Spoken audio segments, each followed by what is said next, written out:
Number one, Azane Kaka number one. Bonjour et bienvenue à tous. Des poires en forme de Bouddha aux ananas britanniques. Saviez-vous que certains fruits peuvent coûter des milliers de dollars? Voici pour vous les 8 fruits les plus chers au monde. Mais avant de nous lancer, voici la question du jour. Un chauffeur de taxi passe au feu rouge. Un policier le voit, il va lui parler, puis le chauffeur de taxi repart normalement sans aucun PV. Pourquoi? Répondez dans les commentaires et restez avec nous pour découvrir la bonne réponse. Et maintenant, c'est parti!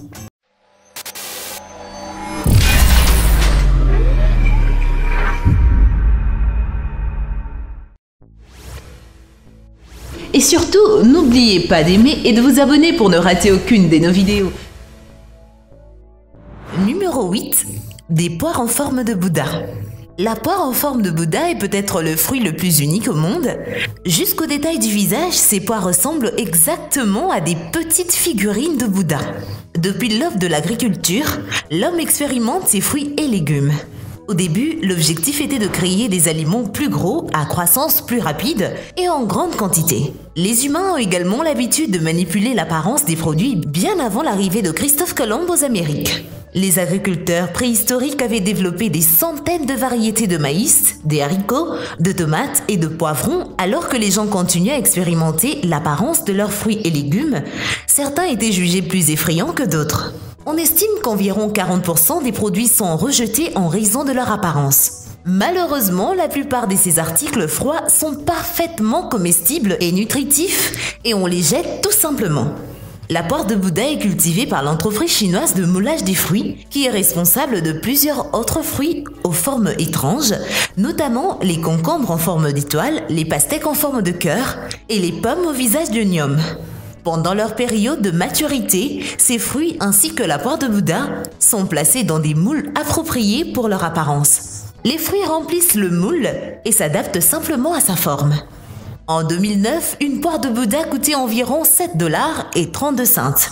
De nos jours, leur prix est un peu plus raisonnable, du moins aux Pays-Bas, où l'on peut acheter 10 poires de Bouddha pour 33 $ et 89 cents, ce qui est une bonne affaire. Numéro 7. Les pommes Sekeiichi. En français, Sekeiichi signifie numéro 1 mondial. Les pommes Sekeiichi sont originaires de Morioka, au Japon, en 1978 et sont toujours cultivées principalement au Japon.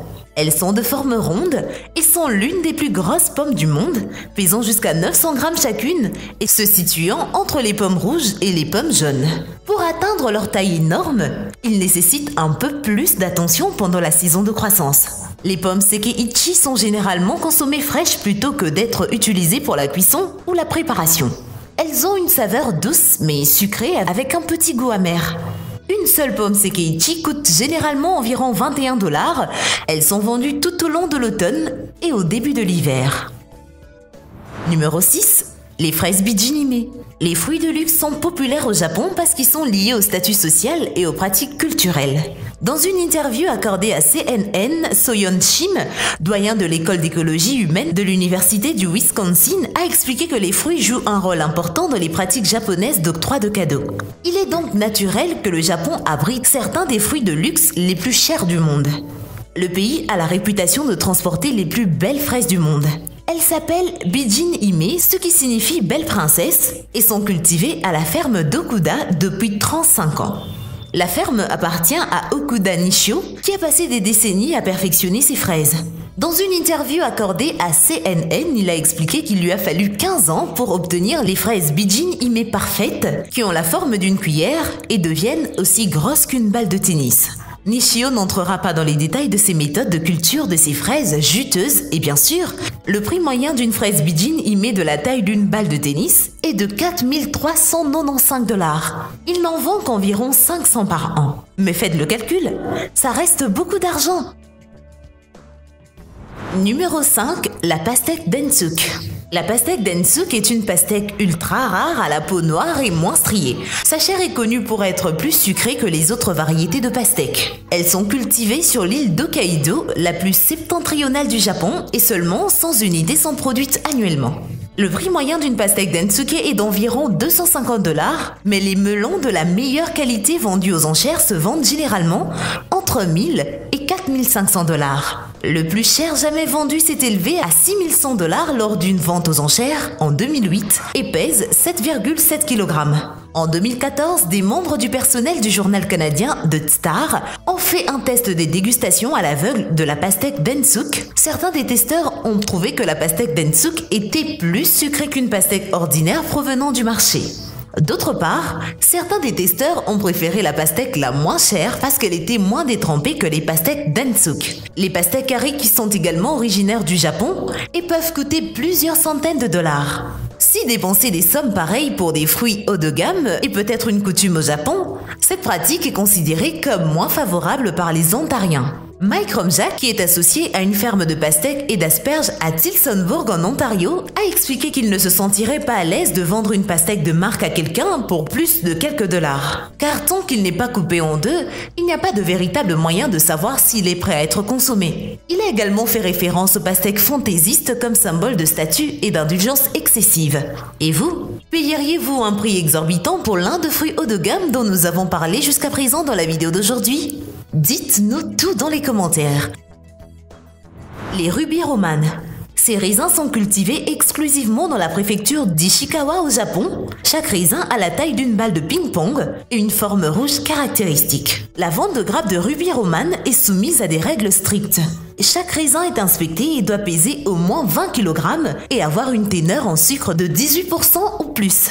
Il existe également une classe supérieure de raisins rubis romanes qui exige que chaque raisin pèse au moins 30 kg et que chaque grappe de raisin pèse au moins 700 kg.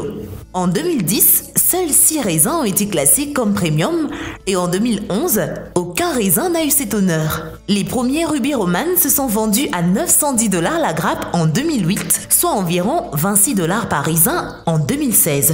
Lors de la première vente aux enchères de l'année dans un marché de gros de Kanazawa, un bouquet de raisins romanes rubis s'est vendu pour environ 8400 $ avec double contrôle de kilo. C'est un sacre raisin.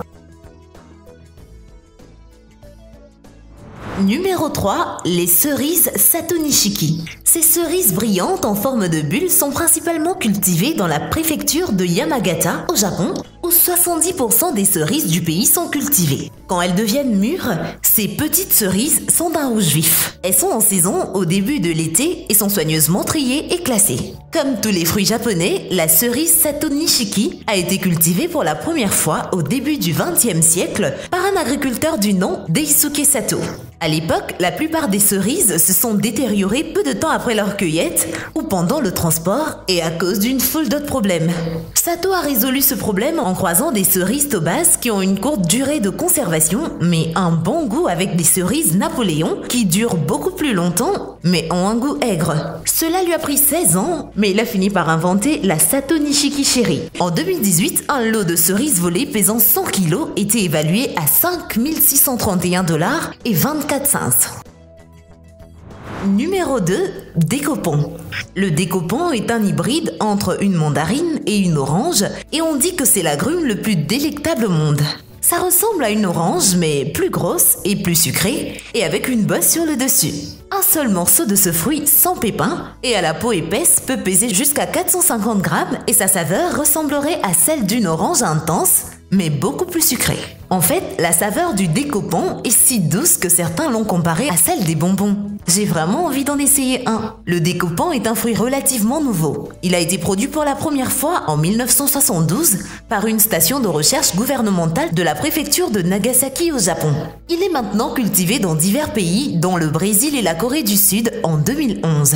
Le décopon a été récolté pour la première fois aux États-Unis, en Californie, la même année dans un article de l'écrivain du Los Angeles Times, David Karp, qui a essayé plus de 1000 variétés d'agrumes à identifier le décopon comme étant le plus délicieux qu'il ait jamais goûté. Dans les années 1990, les consommateurs japonais payaient jusqu'à 10 $ l'unité pour le décopon à partir du début de 2017. Le prix moyen d'un pack de 6 décopons était de 80 $. Numéro 1, l'ananas des jardins perdus d'Eligan.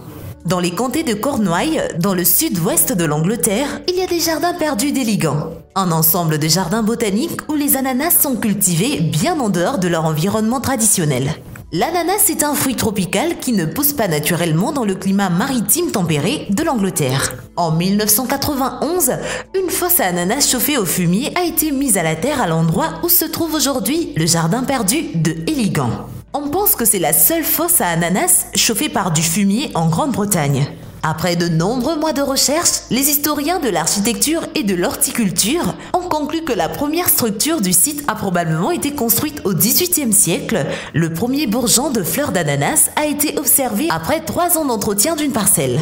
En juin 1997, le prince Charles a visité le jardin et en octobre de la même année, la première récolte a eu lieu avec succès.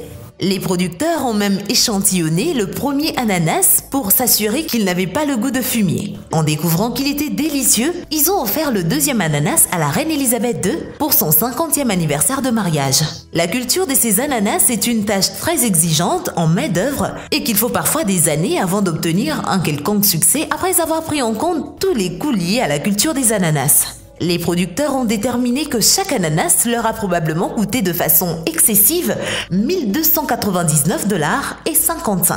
Les producteurs ne vendent pas leur ananas, mais les partagent entre les membres du personnel, ce qui est une récompense pour leur dur labeur tout au long du processus de culture sur le site officiel des jardins perdus de Héligan.